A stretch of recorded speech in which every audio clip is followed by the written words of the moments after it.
وبرکاتہ. All praises to be Allah. Peace and blessing be our beloved Muhammad sallallahu alaihi wasallam.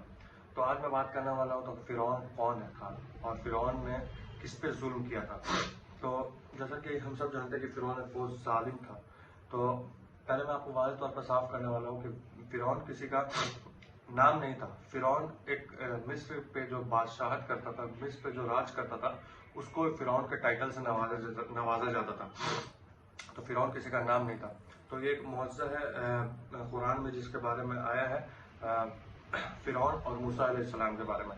تو فرعون جیسا کہ بہت ظالم تھا، بہت ظلم کرتا تھا بنی اسرائیل کے لوگوں پہ، اور بنی اسرائیل کے لوگوں کو وہ غلام بنا کر رکھتا تھا اور بنی اسرائیل کے لوگوں سے مزدوری کراتا تھا اور اپنا اسمارک بنواتا تھا اور اپنا طرح طرح کا مونومنٹس بنواتا تھا.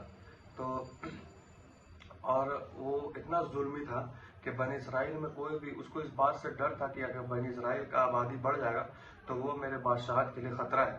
اس لیے بنی اسرائیل میں جو بھی بچہ پیدا ہوتا تھا، جو بھی لڑکا بچہ پیدا ہوتا تھا، تو اس لڑکا کو مارنے کا اس کی طرف سے حکم تھا، اس کو مار دیا جاتا تھا. لیکن معجزہ یہ تھا کہ موسیٰ علیہ السلام جب بنی اسرائیل کے لوگوں کے گھر میں پیدا ہوئے تو ان کی ماں نے ان کو دریائے نیل میں بہا دیا.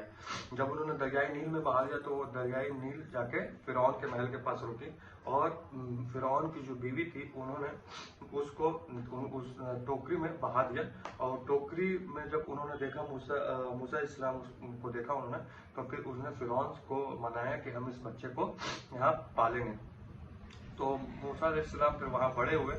جب وہ بڑا ہوئے تو اللہ تعالیٰ کی طرف سے ان کو حکم ہوا کہ آپ بنی اسرائیل کے لوگوں کو فرعون کے ظلم و ستم سے آزاد کریں اور ان کو ایجپٹ سے، مصر سے آپ دور لے کے جائیں. تو موسیٰ علیہ السلام نے فرعون کو یہ بات بولی کہ آپ بنی اسرائیل کے لوگوں کو چھوڑ دیں، اور ان کو توحید کی دعوت دی فرعون کو. لیکن فرعون اپنے ضد کے اور اپنے گھمنڈ کے آگے نہ مانا، اور فرعون خود کو خدا مانتا تھا اور خود کو ہی بولتا تھا کہ میں ہی ایشور ہوں اور میری ہی عبادت کرو. تو وہ اس کو اس چیز سمجھ نہ آئی جو چیز موسیٰ علیہ السلام اس کو بولتے رہے. تو اللہ تعالیٰ نے طرح طرح سے معجزہ بھی فرعون کو دکھایا کہ تمہارا رب کون ہے، لیکن فرعون کو پھر بھی نہ سمجھ میں آئی. طرح طرح کے معجزہ سے یہ مراد ہے کہ اللہ تعالیٰ نے اس کو مہاماری کی بیماری اس کے مصر کے لوگوں پہ، مصر پہ، فرعون پہ بھیجی. پھر اللہ تعالیٰ نے ٹڈی جو کیڑا ہے، کیڑے سے حملہ بھی کیا. پھر دریائے نیل میں پانی کا جگہ پہ خون بہنے لگ گیا. پھر بھی فرعون کو یہ چیز سمجھ نہ آئی.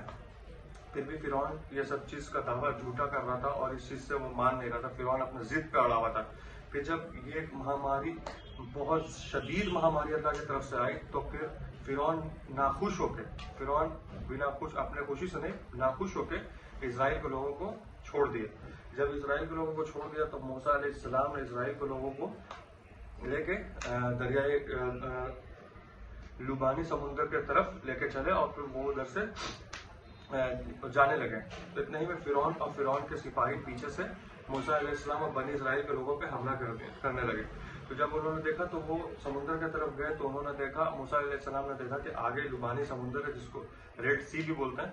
تو آگے سمندر اور پیچھے فرعون اور فرعون کی فوج تھی. تو اللہ تعالیٰ نے حکم دی، اور اللہ تعالیٰ کا معجزہ تھا کہ اللہ تعالیٰ نے موسیٰ علیہ السلام کو بولا کہ آپ چھڑی زمین پہ مارے اور لبانی سمندر دو الگ طرف ہو جائے گا، مطلب بڑھ جائے گا. تو موسیٰ علیہ السلام نے وہی کیا، اور موسیٰ علیہ السلام اور بنی اسرائیل کے لوگوں اس میں سے جانے لگے. یہ دیکھ کے فرعون اور فرعون کے لوگوں بھی آئے پیچھے سے، اور فرعون کے لوگوں بھی. جب بنی اسرائیل کا آخری بندہ سمندر پار کر گیا تو، اور جب فرعون کے لوگ سمندر پار کرنے کے لیے بیچ میں آ گئے تو اللہ تعالیٰ نے دونوں سمندر کو ملا دیا اور فرعون کے سارے ساتھی کو ڈبا کے وہیں پہ مار دیا.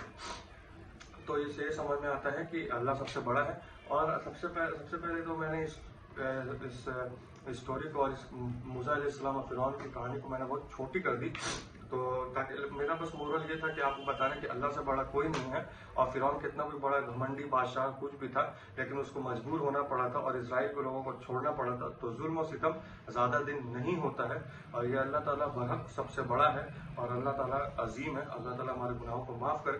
اور آخر میں آپ سے میں یہ کہنا چاہتا ہوں کہ حدیث کو شیئر کرنے سے ثواب جاریہ ہوتا ہے، اور اس سے اہم نالج کو شیئر کیجیے اور نیک اعمال میں حصہ داری عطا فرمائے.